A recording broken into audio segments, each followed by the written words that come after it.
Os meus amigos que se fazem presente nessa noite. Eu muito feliz de ver meu amigo ali na parede de fogo, Antônio.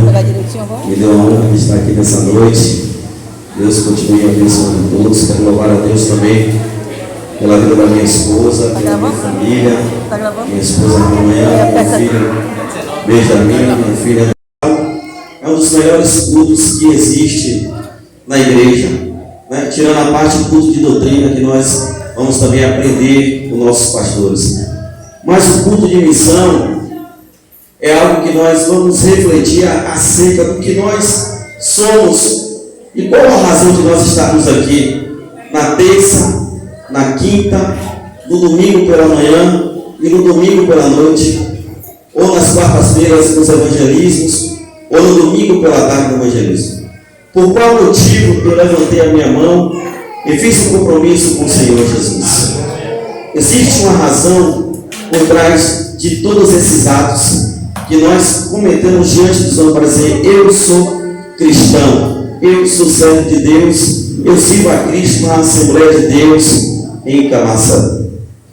E por base nessa mensagem que nós vamos refletir nessa noite, eu quero ler apenas um versículo aqui no livro de Atos dos Apóstolos, o capítulo 1 e o versículo de número 8, apenas esses versículos, irmãos.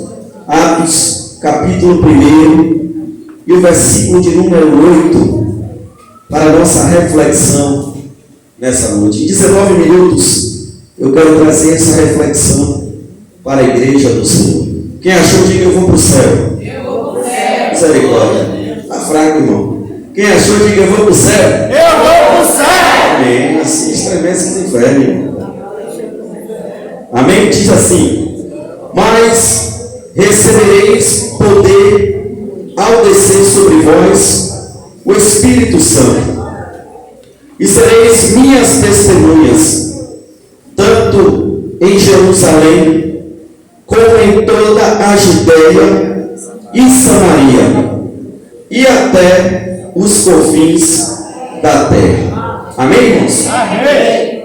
Queridos, já que foi nos dado esse tema de nós refletirmos nessa noite acerca de povos não alcançados no culto de missão, qual motivo eu carrego essa missão de ser um multiplicador de células do Evangelho? Jesus aqui, irmão, após a ressurreição, após Cristo ser crucificado, Cristo agora aparece aos seus discípulos, dando esta instrução. Jesus, enquanto ele andou na terra com os seus discípulos, ele mostrou de forma iminente qual era a missão dos seus discípulos após Jesus Cristo ser crucificado e ser levado ao céu. Jesus a todo tempo mostrou aos seus discípulos que a missão era essa: pregar o Evangelho a toda criatura, sem fazer acepção de pessoas e sem fazer acepção de lugares. Jesus enfrentou o sistema do fariseísmo, Jesus enfrentou o sistema romano, Jesus enfrentou o sistema dos saduceus para trazer essa nova doutrina, que era a doutrina dos apóstolos. Ide, pregar o Evangelho a toda criatura, batizar e fazer discípulo em nome do Senhor Jesus Cristo.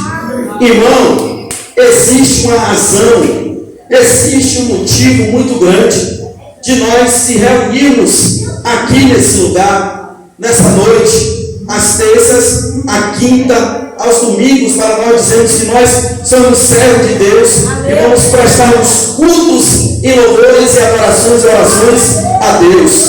Existe uma razão muito forte, existe algo muito poderoso dentro de nós, que é esta missão, irmão, de nós multiplicarmos aquilo que Jesus colocou dentro dos nossos corações. Os cultos de missões é o culto em que nós vamos, todos nós, refletirmos se nós de fato estamos fazendo aquilo que Cristo ordenou para os seus discípulos: ide, pregai o Evangelho a toda criatura. Aleluia. Irmãos, nós se preocupamos muito porque eu já fui líder de missão. No ano de 2015, na igreja do Gravatá, foi me dado esta grande missão de eu ser um dos coordenadores do culto de missão.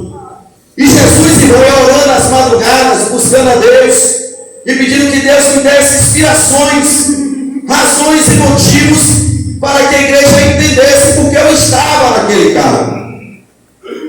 E naquela época, Jesus começou a observar o âmbito em que eu morava, a cidade de Camaçari. Camaçari, no ano de 2015, de janeiro até fevereiro, mais de 50 pessoas já tinham sido assassinadas em Camaçari. Naquela época, o bairro mais perigoso da cidade de Camaçari era a Nova Vitória. E nós se preocupamos, naquela época, até nesse tempo atrás, de trazer relatos sobre a Arábia Saudita, Estados Unidos, Coreia do Norte, janela 10/40, né? Aonde o Evangelho tem mais a dificuldade de se multiplicar, de o Evangelho ser pregado, onde cristãos são amarrados, açoitados, vivem de cadeira. Mas, irmãos, se nós não estamos ganhando, quem está aqui do nosso lado? Quando é que a gente vai alcançar o Evangelho do outro lado? E aquilo Jesus começou a transformar em meu coração. Nós se preocupamos com países afora, mas os nossos vizinhos, os nossos amigos de trabalho, os nossos amigos da faculdade, da escola, os nossos irmãos que estão dentro da nossa casa, estão indo para o inferno, irmãos. Meu Deus. E observe que Jesus, antes de ir para o céu, ele disse: ficai em Jerusalém, até que sejais revestido de poder.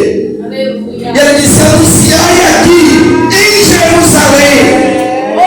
Ali Jesus estava dizendo: ganhe a sua família, ganhe os seus irmãos, ganhe os seus amigos, ganhe a família dos seus amigos.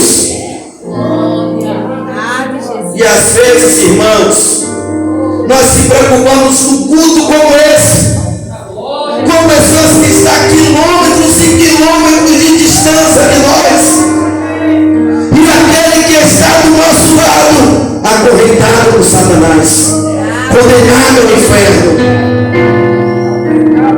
Paulo, quando ele dá um conselho a Timóteo, ele diz: Timóteo, o promover primeiro, colocar ele primeiro dentro da sua casa.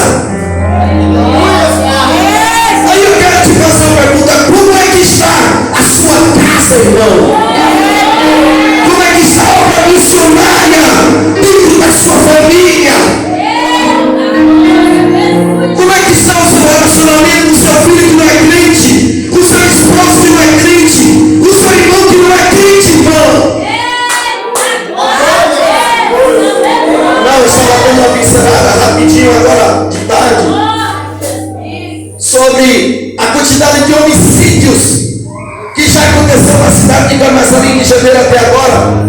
578 pessoas foram assassinadas em Camaçari. E o que é que nós estamos fazendo, irmão, a esses povos que ainda não foram alcançados? Aí eu te pergunto: então, evangelismo no domingo à tarde, você tem participado, meu irmão? Irmão, é um culto de reflexão. Os cultos dos lares, você tem participado, meu irmão, para que seu vizinho escute.